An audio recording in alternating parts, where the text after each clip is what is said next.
Sejam todos bem-vindos a mais um vídeo aqui no canal falando de tática, meus amigos e minhas amigas. Será que o Felipe Luiz está preparando um Flamengo mais ofensivo em 2026? Vamos responder essa pergunta depois da vinheta.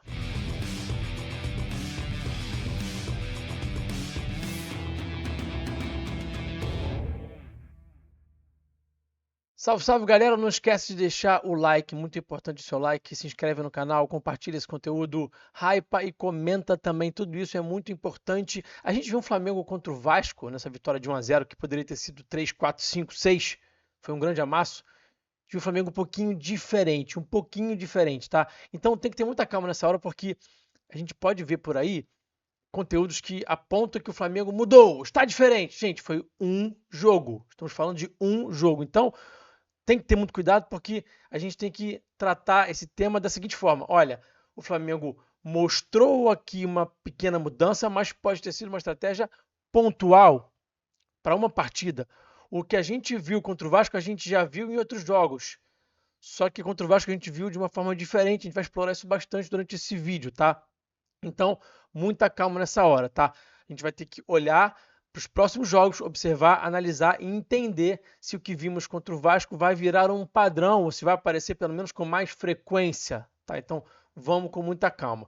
Vou explicar isso para vocês a partir de agora, melhor no detalhe, com os vídeos. Vamos lá. Então vamos lá. Primeiro vamos relembrar o que é padrão nesse time que a gente viu contra o Vasco, né? Isso aqui é padrão. Pressão para as perdas, né? O Flamengo teve uma pressão para as perdas muito forte contra o Vasco. Olha aqui o Carrascal, o BH, pressionando, roubando a bola. Foi muito forte, embora o Flamengo esteja ainda início de temporada, começando a preparação física, realmente chamou a atenção a capacidade do Flamengo pressionar pós-perda e conseguir roubar a bola. E aqui o Flamengo criando uma grande chance, inclusive, no passe do BH para o Daniel Salles, que acabou ficando ali no Cuesta, se eu não me engano, né, que conseguiu bloquear. Aqui o Flamengo subindo o bloco também é um padrão. A gente viu isso aqui acontecer muitas vezes em 2025. Esse Flamengo do Felipe Luiz é um time que sobe bastante o bloco e aqui o Flamengo subindo e incomodando o Vasco, obrigando aqui o Léo Jardim a cometer esse erro, tá? Outro padrão que a gente viu bastante em 2025 e vimos novamente na partida contra o Vasco. Lado esquerdo muito denso, tá? Falo bastante sobre isso com vocês há bastante tempo também. Então, muita gente aqui no lado esquerdo, a gente está vendo aqui em destaque, ó. 1, 2, 3, 4, 5, 6 jogadores do Flamengo muito próximos, 7 praticamente, tá? E mais o Emerson Royal mais distante lá, mais aberto lá. E isso é um padrão, e não importa se é Varela ou se é Royal, não importa se é Alexandro ou se é Ayrton Lucas, esse é um padrão do Flamengo, porque o lado esquerdo é um lado de mais tabela, de associação, em que trabalha mais ali o Arrasca, o Pedro, o Lino, o Carrascal quando tá por ali. Então é um lado de mais associação. A gente viu isso aqui contra o Vasco também, tá? Bola circulando para o lado direito, para o lateral direito ter liberdade de chegar cruzando aqui, tá? Aqui o Royal acertando um belo cruzamento e também o BH acertando uma bela cabeçada. Então isso aqui também é padrão, nada de novo aqui, nenhuma novidade, nada muito diferente, tá? Vamos seguir, vamos olhar aqui um outro padrão, que é o time do Flamengo construindo pausadamente. Quando o Vasco baixou mais o bloco, botou o bumbum ali mais perto da trave, baixou suas linhas, o Flamengo construiu com paciência aqui o Daniel Salles, passe para trás, o Flamengo vai circulando essa bola para procurar a vantagem, para achar a vantagem, para criar a vantagem, aliás, melhor dizendo, né?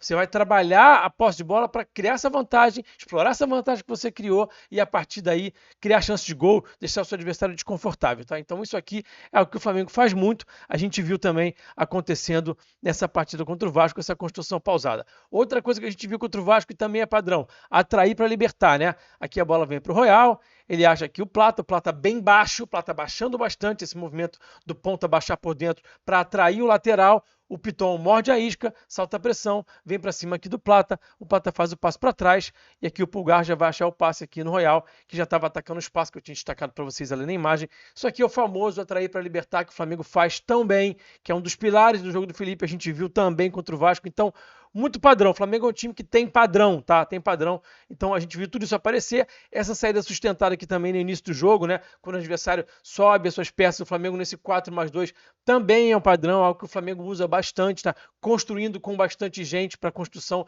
ser bastante fluida, ser eficaz, para não ter chance de dar algum tipo de problema. Então, o Felipe gosta de baixar bastante seus jogadores para poder até atrair também, para poder libertar, né? Então você baixa seus jogadores, faz os adversários morderem a isca e vai libertar nas costas. Então esse 4+2 é o que a gente viu mais uma vez e que a gente está cansado de ver, né? Aqui o passe do Léo Pereira para o Daniel Sales aqui a pressão do Vasco em cima do lateral do Flamengo, tá?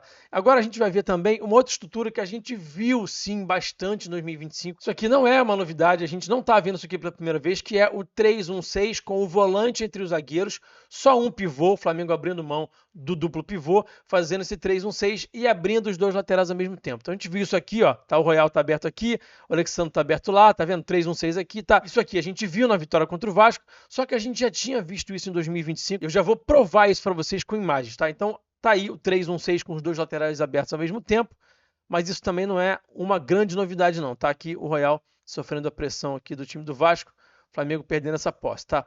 Aqui mais uma vez, ó, o 3-1-6, só que agora o Pulgar não tá entre os zagueiros, a gente tá vendo o Léo Pereira lá mais à esquerda, o Vitão centralizado, e o Pulgar aqui mais pelo lado direito, mas não deixa de ser o 3-1-6 com um volante só, em vez do 3-2-5, tá? Inclusive aqui tem uma diferença, que a gente está vendo o 3-1-6, o Alexandre está aberto lá, só que aqui não é o Royal que está aberto, é o Plata. Então houve essa troca aqui do Plata com o Royal, e eu até comentei com vocês no vídeo pós-jogo que quando esses dois estão juntos, eles têm muito essa coisa de trocar ali esse posicionamento deles, que eu particularmente gosto muito, tá? Então aqui o Royal está por dentro e o Plata está por fora. Vimos os dois laterais abertos ao mesmo tempo, como eu já mostrei, mas também vimos dinâmica de ponta aberto e o lateral por dentro, como vocês estão vendo aí agora nessa imagem, tá?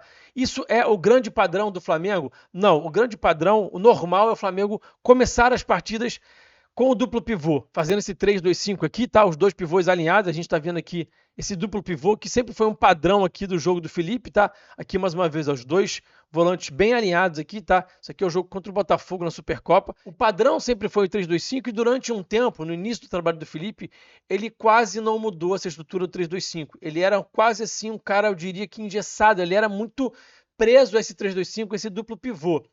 Só que ele foi se tornando cada vez mais maleável em relação a isso. E nessa partida aqui contra o Fortaleza, vocês estão vendo ali o placarzinho 3-0 já, o Flamengo ganhou o jogo de 5-0. O Flamengo já começou a ensaiar esse 3-1-6, tá? Último jogo antes do Flamengo ir para a Copa do Mundo de Clubes, o Flamengo já ensaiando esse 3-1-6 aqui, ó, com o Pulgar no meio dos zagueiros.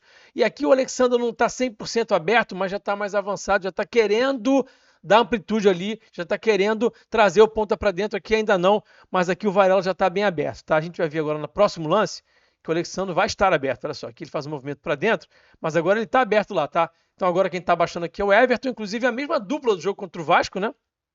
Everton e Pulgar, o Everton aqui mais recuado entre os zagueiros, o Pulgar como único pivô e os dois laterais abertos ao mesmo tempo. Então dizer que esse 3-1-6 com os dois laterais abertos ao mesmo tempo é uma novidade, não é o retrato da realidade, tá? Deixar isso bem claro para vocês. O Flamengo já vinha promovendo essa estrutura há bastante tempo. Vocês estão vendo aqui um jogo de antes da Copa do Mundo de Clubes, tá? Então, não é uma novidade, tá?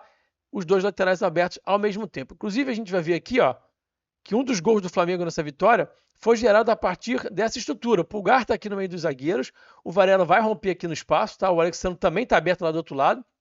A bola chega no Varela, ele domina, belíssimo domínio aqui, né?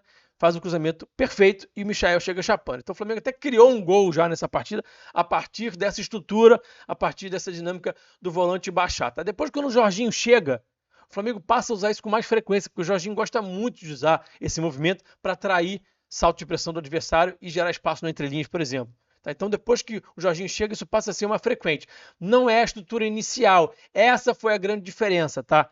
Importante a gente falar sobre isso. Essa foi a grande diferença. O que aconteceu contra o Vasco? O Flamengo, com 12 minutos de jogo, já estava usando 3-1-6, já estava abrindo dois laterais. Por quê? Porque o Daniel Sales, garoto, estava com dificuldade ali na saída de bola e o Felipe, até para proteger o Daniel, tira ele da saída de bola, avança ele um pouquinho mais, abre o campo e bota o Pulgar, ou o Everton Araújo, né? Não tem nunca um volante fixo que fica entre os zagueiros, para participar dessa série de 3 e passa a usar o 3-1-6. Mais cedo do que o comum, muito mais cedo do que o comum. O Felipe, normalmente, quando usa o 3-1-6 é porque o Flamengo precisa ser mais agressivo, já está ali numa reta final de primeiro tempo, ou no segundo tempo, no início do segundo tempo, ou até às vezes já depois dos 15 minutos do segundo tempo, quando o Felipe entende que realmente não dá mais para segurar o 3-2-5 e usa o 3-1-6. Por que isso? Porque o 3-1-6 é mais ofensivo, mais agressivo. O 3-2-5 você tem mais gente para se defender do contra-ataque do adversário, né? Uma questão matemática, né? 5 jogadores, 3 mais 2, para defender na transição. Quando você tem 3-1-6, você tem só 4 para se proteger do contra-ataque do adversário. Então é um Flamengo mais agressivo, mais ofensivo,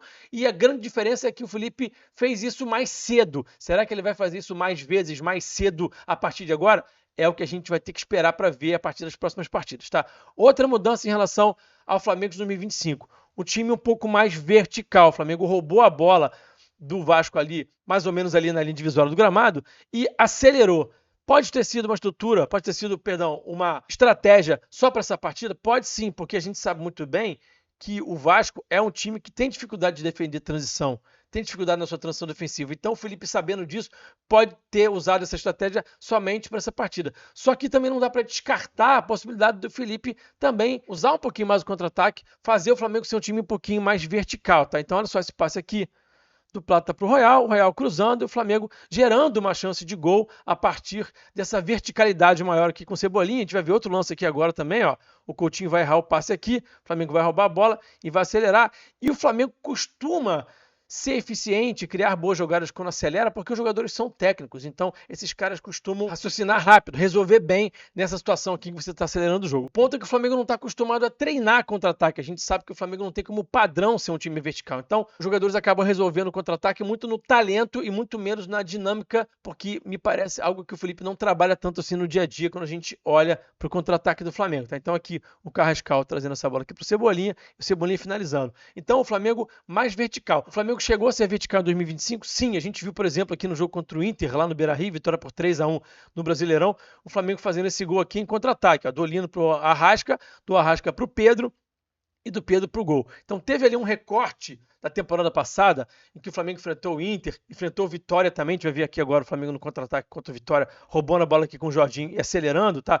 Teve um recorte aqui, mais ou menos ali na reta final de agosto, se eu não estou enganado, que o Flamengo ficou um pouquinho mais vertical. O jogo contra o Mirassol também a gente viu o Flamengo um pouquinho mais vertical. Então teve um recorte da temporada passada que o Flamengo foi um pouquinho mais vertical. Olha aqui o golaço do Pedro, que delícia. Vamos relembrar esse gol, né? O gol do elástico, né? Foi a partir de um contra-ataque, tá? Só que o padrão não foi esse, né, gente? O padrão foi o Flamengo, que foi o time que mais entrou em ataque posicional no Brasileirão do ano passado, que mais teve posse de bola, e o terceiro time que menos contra-atacou. Então, sim, foi um time que contra-atacou muito pouco em 2025 e fica a expectativa para saber se o time pode ser um pouquinho mais radical em 2026. O Felipe já disse que é um técnico copiador. Eu acho isso muito legal, porque o Felipe admite que olha para os principais técnicos do mundo, observa, vê o que esses caras estão fazendo e às vezes tenta copiar. E a gente está vendo, por exemplo, o Manchester City esse ano um pouco mais vertical. Vocês devem ter visto esse dado aí que pipocou aí pelas redes sociais recentemente, de que o City marcou mais gols em contra-ataques nessa temporada do que as duas temporadas anteriores somadas. Então o City está um pouquinho mais vertical e a gente pode olhar até para uma mudança, até do próprio futebol mundial mesmo, que talvez não suporte mais um time que nunca contra-ataca, que sempre vai entrar em ataque posicional. Será que isso é uma tendência? A gente também vai observar. Vamos olhar para o futebol mundial, vamos olhar para esse Flamengo do Felipe, que sim, pode estar indicando que vai ser mais agressivo na estrutura e no seu comportamento, mas a gente vai precisar esperar um pouquinho mais para ver se isso vai ser um padrão ou não. Estaremos aqui atentos e vamos trazer para vocês assim que identificarmos se isso é um padrão ou não. Fechado, combinado? Não se esquece do like, tá? É muito importante que você deixe o seu like nesse vídeo, que você compartilhe esse vídeo com seus amigos, com seus amigos, que você se inscreva no canal, que você comente aqui e também que você hype esse conteúdo. Beleza? Um abração, até o próximo vídeo e eu fui. Saudações.